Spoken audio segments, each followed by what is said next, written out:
जय श्री कृष्णा, राधे राधे, हर हर महादेव। और कल भागवत में गए रहे ना, तो थोड़ा धूप उप लगे से तबीयत खराब हो गया रहा, तो यही से आज हम सुबह एक भी बार मोबाइल ना चला पाए, ना तो कोनो वीडियो बनाई पाए, ना कुछ भी मोबाइल में ना कर पाए।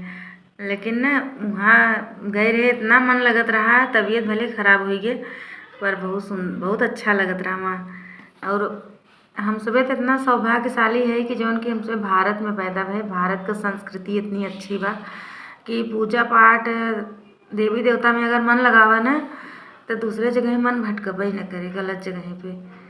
अगर अच्छे से दिमाग अपन यूज करें ना, तो इतनी अच्छी अच्छी चीज़ अपने भारत में बा कि दूसर के सीखत है यहाँ से। विदेशी लोग आए के यहाँ अपन संस्कृति अपनावत हन, और हम सब अपन छोड़त है। तो आपन संस्कृति इतनी अच्छी बा ना, सबसे बढ़िया बा। यहीं में अपने में मन लगावा ना, दूसरे का सोचे के अवसर ही न मिले। जय श्री कृष्णा, राधे राधे।